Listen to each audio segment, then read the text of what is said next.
Salam sejahtera Malaysia, denyut nadi suara rakyat bergema di channel ini. Jangan lupa tekan butang subscribe, like dan share. Malaysia kita punya, cintai Malaysiaku, kita jaga kita.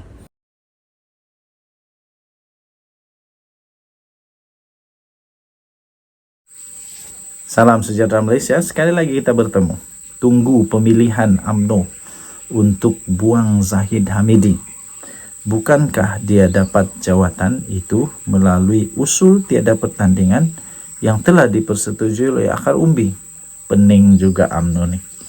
Dulu dipersetujui oleh akar umbi, kononnya supaya UMNO kuat, tak ada perpecahan, iaitu usul tiada pertandingan yang dipersetujui untuk presiden dan timbalan presiden. Tup-tap bila BN kalah teruk, sekarang kata akar umbi pula dia nak letak jawatan kah?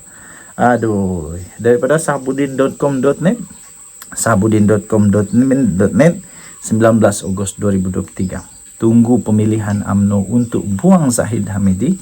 Bukankah dia dapat jawatan melalui usul tiada pertandingan yang disetujui oleh akar umbi? Berikutan prestasi buruk UMNO pada PRN 6 negeri baru-baru ini melantun-lantun desakan diasapkan agar Ahmad Zahid Hamidi meletak jawatan sebagai Presiden UMNO. Persoalan pertama, jika Zahid Hamidi meletak jawatan, apakah masalah UMNO akan serta-merta selesai dan ia selepas itu terus mampu pula mencapai keputusan gemilang pada PRU 16 akan datang? Ini persoalan besar.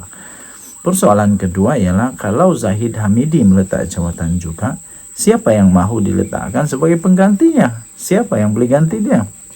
Kiranya pengganti yang mengambil alih itu ialah Muhammad Hassan atas kedudukannya sebagai timbalan presiden sekarang ini. Sejauh mana beliau ada keajaiban untuk memulihkan UMNO? Jangan-jangan kerja pertamanya nanti adalah mengunjungi rumah Ketua Pembangkang Hamzah Zainuddin sekali lagi. Setelah kali pertama melakukannya, sebaik saja keputusan PR15 diumumkan baru-baru ini. Ini pun persoalan-persoalan yang agak rumit untuk dirungkai dan agak bermisteri. Sebelum menemui jawapan dalam kedua-dua persoalan di atas itu, harus disedari bahawa Zahid Hamidi berjaya menduduki jawatan Presiden UMNO pada pemilihan yang lalu secara tidak bertanding adalah berdasarkan usul tidak membenarkan pertandingan bagi dua jawatan tertinggi UMNO yang disokong sebulat suara oleh akar umbi parti itu sendiri. Nah, kenapa sekarang bila kalah PRN hanya Zahid Hamidi seorang yang diminta berundur pergi? Selain ketetapan meletakkan Zahid Hamidi selaku Presiden UMNO adalah keputusan sebulat suara perwakilan yang menyokong usul tiada pertandingan itu, ini bermakna kekalahan yang diterima UMNO dalam PRN baru-baru ini tidak boleh dibebankan kepada Presiden UMNO saja. Apakah timbalan Presiden UMNO juga yang juga menang tidak bertanding tidak bersalah? Kenapa Zahid saja yang bersalah? Kenapa Tok Matasan tak bersalah? Itu maksud dia. Dalam bahasa paling mudah dan melihat apa yang berlaku pada UMNO kini, sementara Zahid Hamidi sering dicop sebagai beban utama, parti itu sebenarnya perlu perubahan total dan tidak mencukupi dengan hanya presiden saja diundurkan jika inginkan hasil yang benar-benar berbeza dalam perjuangan masa depannya. Ini kerana jika Zahid Hamidi saja diundurkan, pengganti dan susunan di bawahnya masih mereka yang gagal yang berada dalam pakej Presiden UMNO sebelum ini. Adalah sukar diyakini mereka yang sama-sama gagal bersama Zahid Hamidi untuk diletakkan harapan agar mampu berbuat lebih baik bagi memulihkan UMNO. Pokoknya, selagi Zahid Hamidi disokong kepimpinan UMNO, beliau harus terus memegang jawatannya sekarang sehingga tamat tempo. Satu-satunya cara jika semua orang mahu merubah UMNO dan membuang Zahid Hamidi, kepimpinan sedia ada mestilah meletakkan jawatan dengan segera secara beramai-ramai agar satu pemilihan kepimpinan baru dapat diadakan. Kemudian mereka yang berada dalam kelompok kepimpinan tidak harus lagi menawarkan diri untuk bertanding apa-apa jawatan. Sebaliknya, Sebaliknya, mesti turut berundur mengiringi pemergian Zahid Hamidi. Hanya dengan itu, barulah wajah UMNO dapat dijelmakan dengan kepimpinan baru yang segar. Serta mereka juga mempunyai masa yang mencukupi untuk memulihkan keyakinan rakyat menjelang PRU 16 yang dijangka diadakan pada tahun 2027 akan datang. Tetapi siapa dalam kepimpinan UMNO yang sedia berbuat demikian?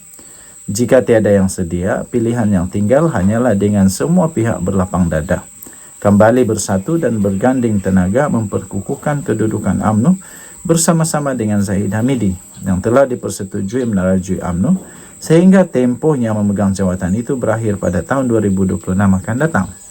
Dalam pemilihan itu nanti, inilah masa yang terbaik untuk melakukan perubahan yang sewajarnya sebelum ketibaan PRU 16. Namun jika pemilihan tahun 2026 juga dipersetujui untuk ditangguh lagi selama 18 bulan lagi bagi membolehkan PRU 16 diadakan terlebih dahulu dan pemilihannya hanya dijadwalkan 6 bulan selepas PRU 16 pada tahun 2027 itu sebagaimana usul dalam pindaan perlembagaan yang telah diluluskan, di mana ini bermakna Zahid Hamidi masih menerajui UMNO dan BN. Anggap sajalah PRU itu nanti sebagai detik hidup mati yang mesti dilalui dan dilawan habis-habisan.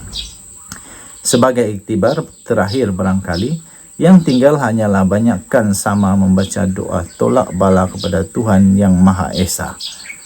Sahabudin Husin, 19 Ogos 2023. Denyut Nadi Suara Rakyat bergema di channel ini. Kita jumpa lagi. Bye. Salam sejahtera Malaysia. Denyut Nadi Suara Rakyat bergema di channel ini. Tuan-tuan dan puan-puan yang dihormati sekalian, ada satu artikel yang sangat menarik. Artikel yang ditulis oleh Sahabudin Husin, tajuknya selepas PRN berakhir, kemana proklamasi Melayu. Tetapi saya tidak ingin membacakan artikel ini, tetapi apa yang saya ingin bacakan ialah di dalam perenggan terakhir artikel ini. Ditulis oleh Sahabudin Husin 21 Ogos 2023. Perenggan terakhirnya berbunyi begini. Dua perenggan terakhir lah. Dua perenggan terakhir. Saya bacakan dua perenggan terakhir. Sekali lagi, kemana POM selepas ini? Terutama Tun Mahathir tentunya belum padam lagi gairahnya daripada mahu menjatuhkan Anwar. Apakah sebagai pilihan? Apakah sebagai pilihan? Tiada lagi pilihan. Tun Mahathir akhirnya akan menyertai PAS. Wow. Apa pendapat kamu kalau Mahathir masuk PAS? Bukankah dulu Mahathir sangat tak boleh ngam dengan PAS? Dia tak boleh ngam dengan siapapun di dalam PAS. Tapi adakah hanya kerana ingin berkuasa dan dilihat relevan semula? Setelah artikel yang ditulis panjang lebar ini yang menarik perhatian ini, setelah tidak ada lagi pilihan, sebab nampaknya Mahathir ada atau Mahathir tiada, PAS tetap menang besar. Mahathir membantu atau tidak dalam kempen pun tak ada juga apa-apa kesan. Malah sepanjang kempen pilihan raya negeri yang baru-baru ini berlaku ini, nama POM, Proklamasi Orang Melayu, tak pernah tersebut pun, sikit pun tak sebut. Hanya sekali saja Mahathir ada datang ke beberapa tempat untuk tunjuk muka. Tunjuk muka, pada pendapat saya hanya tunjuk muka. Sebab kenapa? Dia datang pun sebenarnya tak ada apa-apa kesan. Dia tak datang pun tak ada apa-apa kesan. Lepas itu dihantarlah seorang utusan 17 nama untuk dipersembahkan. Supaya kalau ada peluang untuk bertanding dalam pilihan raya negeri di bawah tiket PN. Tapi ditolak, tak diendahkan. Akhirnya menang besar juga Perikatan Nasional, PAS terutamanya. Jadi apakah yang ditulis oleh Sahabudin Husin ini akan menjadi kenyataan, yaitu Tun Mahathir akan menyertai PAS? Pada saya, tak perlulah Mahathir masuk PAS. Kalau dia masuk PAS pun tak ada apa-apa fungsi. Paling-paling fungsinya untuk diri dia sendiri. Tapi fungsi untuk PAS saya rasa tak ada. Kedua, kalau dia masuk PAS, dia akan menjadi aset atau dia jadi liability kepada PAS. Saya pikir dia akan jadi liability dan bukan aset yang besar bagi PAS. Kerana ideologi daripada Mahathir dan PAS tidak sama. Tidak sama. Apa yang sama sejak setakat ini, Proklamasi Orang Melayu itu saja yang diterima oleh Tok Guru Hadiawang. Dan selama ini tak ada yang pernah diterima. Oke, jadi tuan-tuan dan puan yang dihormati sekalian. Kalau pendapat saya, Mahathir boleh menyertai PAS. Ya, kalau dia mau, dia boleh isi borang. Tapi pada masa yang sama, pada pendapat saya, untuk bahagian PAS pula tak payahlah terima Mahathir. Kerana Mahathir bukan lagi aset yang besar untuk PAS. Tidak boleh jadi aset. Dia tidak akan boleh jadi aset pun. Dan malah dia mungkin boleh jadi liability. Dia boleh jadi salah satu punca kekalahan kalau bertanding.